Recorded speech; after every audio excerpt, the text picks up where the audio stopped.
ಟಿವಿ24 ಕನ್ನಡ ನ್ಯೂಸ್ಗೆ ಸ್ವಾಗತ.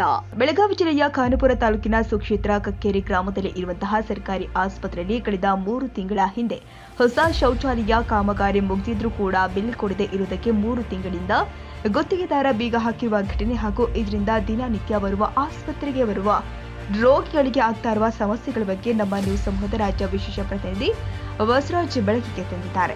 ಇಂದು ಸಾರ್ವಜನಿಕರ ಮನವಿ ಮೇರೆಗೆ ಇಂದು ನಮ್ಮ ನ್ಯೂಸ್ ಸಮೂಹದ ರಾಜ್ಯ ವಿಶೇಷ ಪ್ರತಿನಿಧಿ ಬಸವರಾಜ್ ಭೇಟಿ ಕೊಟ್ಟು ಇಲ್ಲಿನ ಸಮಸ್ಯೆ ಬಗ್ಗೆ ವರದಿ ತಯಾರಿಸಿ ಖಾನಾಪುರ ಆರೋಗ್ಯ ವೈದ್ಯಾಧಿಕಾರಿ ಹಾಗೂ ಕಕ್ಕೇರಿ ಪಿಡಿಒ ಅವರ ಗಮನಕ್ಕೆ ತೆಗೆದುಕೊಂಡು ಬಂದು ಬೆಳಕು ಚೆಲ್ಲೋ ಕೆಲಸ ಮಾಡಿದ್ದಾರೆ. ಬಸವರಾಜ್ ಮಾತಾಡ್ತಾ ಇದ್ದೀನಿ. ಕಕ್ಕೇರಿಗೆ ಬಂದಿದ್ದೀನಿ. ವಿಶೇಷವಾಗಿ ಕಕ್ಕೇರಿ ಅಂತಕ್ಕಂಥದ್ದು ಸುಕ್ಷೇತ್ರ. ಇಲ್ಲೊಂದು ಸರ್ಕಾರಿ ಒಂದು ಪ್ರಾಥಮಿಕ ಕೇಂದ್ರ ಇದೆ. ಇದು 24/7. ಈಗ ನೋಡಿ, ನಾನು ಸರ್ಕಾರಿ ಹಾಸ್ಪಿಟ್ಲ್ ಒಳಗಡೆ ಬಂದಿದ್ದೀನಿ. ನೋಡಿ, ಇದು ಶೌಚಾಲಯ. ವಿಶೇಷವಾಗಿ ಈ ಶೌಚಾಲಯ ಬೀಗ ಹಾಕಿದೆ. ನಾನು ನೇರವಾಗಿ ನಿಮಗೆ ತೋರಿಸ್ತಾ ಇದ್ದೀನಿ. ಯಾಕೆ ಬೀಗ ಹಾಕಿದೆ ಅಂದರೆ 3 ತಿಂಗಳಿಂದನೇ ಯಾರೋ ಪುಣ್ಯಾತ್ಮ ಕಾಂಟ್ರಾಕ್ಟ್ರು ಕಂಪ್ಲೀಟ್ ಮಾಡೋನಂತೆ. ಆದರೆ ಇಲ್ಲಿ ಅವನಿಗೆ ಬಿಲ್ ಆಗದಿದ್ದಕ್ಕೇನೋ ಇದನ್ನು ಕೀನೇ ಕೊಟ್ಟಿಲ್ವಂತೆ ಕಾಂಟ್ರಾಕ್ಟ್ರು. ಬಹುಶಃ ಕಾಂಟ್ರಾಕ್ಟ್ರು ಆಯಿತಾ, ಇದು ಆಸ್ಪತ್ರೆ ಸೊತ್ತು.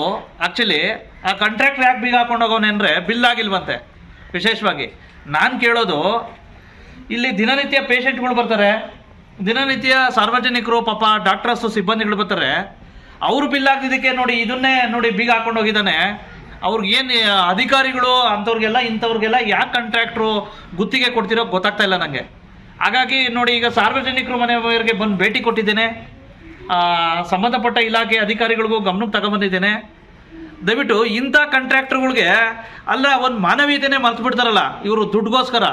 ಅಲ್ರಿ, ನೀವು ಬಿಲ್ ಮಾಡ್ಕೋಬೋದಾಗಿತ್ತಲ್ಲ. ಇದನ್ನು ಓಪನ್ ಮಾಡಿದರೆ ಏನಾಗೋದು? ಪಾಪ ಪೇಷಂಟ್ಗಳು ಪಾಪ ಏನು ಬಯಲ್ಗೋಬೇಕಾ? ಮೊದಲೇ ಹಾಸ್ಪಿಟ್ಲ ಸಾಕಷ್ಟು ಹೆಣ್ಮಕ್ಳು, ಗರ್ಭಿಣಿ ಹೆಣ್ಮಕ್ಳು ಬರ್ತಾ ಇರ್ತಾರೆ. ಆಯಿತಾ, ನಿಮ್ಗೇನು ಮಾನ ಮರ್ಯಾದೆ ಆಯಿತಾ? ಹಾಗಾಗಿ ದಯವಿಟ್ಟು ಸಂಬಂಧಪಟ್ಟ ಇಲಾಖೆ ಅಧಿಕಾರಿಗಳು ಮತ್ತು ವಿಶೇಷವಾಗಿ ಮನೆ PDO ಅವರು, ಮೊನ್ನೆ THO ಸಾಹೇಬರು, ದಯವಿಟ್ಟು ಈ ಕಾಂಟ್ರಾಕ್ಟರ್ ತವ ಬುದ್ಧಿ ಹೇಳಿ ದಯವಿಟ್ಟು ಇದನ್ನು ಓಪನ್ ಮಾಡಿಸ್ಬೇಕು. ಮತ್ತು ಆ ಪುಣ್ಯಾತ್ಮ ಯಾರೋ ಗುತ್ತಿಗೆದಾರ ಇದ್ದಾನಲ್ಲ, ಅವನು ಬಿಲ್ ಪಾಸ್ ಮಾಡಿಬಿಟ್ಟು ಅವನು ಬ್ಲ್ಯಾಕ್ ಲಿಸ್ಟ್ಗೆ ಹಾಕಬೇಕು ಅಂತ ಹೇಳ್ಬಿಟ್ಟು ಈ ಸಂದರ್ಭದಲ್ಲಿ ಕಕ್ಕೇರಿ ಭಾಗದ ಬರ್ತಕ್ಕಂಥ ಎಲ್ಲ, ಈ ಹಾಸ್ಪಿಟ್ಲಿಗೆ ಬರ್ತಕ್ಕಂಥ ಎಲ್ಲ ಒಂದು ಪೇಷಂಟ್ಗಳ ಪರವಾಗಿ ನಾನು ಮನೆ ಮಾಡ್ಕೊಳ್ತೇನೆ. ನಮಸ್ಕಾರ. ಇನ್ನು ಪಂಚಾಯತ್ ರಾಜ್ ಇಲಾಖೆ ಅಡಿ 2.7 ಲಕ್ಷ ವೆಚ್ಚದಲ್ಲಿ 3 ತಿಂಗಳ ಹಿಂದೆ ಗುತ್ತಿಗೆದಾರ ನಿರ್ಮಾಣ ಮಾಡಿ ಕಾಮಗಾರಿ ಮುಗಿದಿದ್ರೂ ಕೂಡ ಬಿಲ್ ಆಸೆಗೆ ಬೀಗ ಹಾಕಿ ಗುತ್ತಿಗೆದಾರ ಮಾನವೀಯತೆಯನ್ನೇ ಮರೆತ ಗುತ್ತಿಗೆದಾರನಿಂದ ಈ ಶೌಚಾಲಯಕ್ಕೆ ಉದ್ಘಾಟನಾ ಭಾಗ್ಯ ಸಿಗಬೇಕು ಎಂಬುದು ನಮ್ಮ ಆಶಯವಾಗಿದೆ. ತಾಜಾ ಸುದ್ದಿಗಾಗಿ ಟಿವಿ24 ನ್ಯೂಸ್ಗೆ ಸಬ್ಸ್ಕ್ರೈಬ್ ಮಾಡಿ ಮತ್ತು ಬೆಲ್ ಐಕಾನ್ ಒತ್ತಿ ತಪ್ಪದೇ ಲಿಂಕ್ ಶೇರ್ ಮಾಡಿ.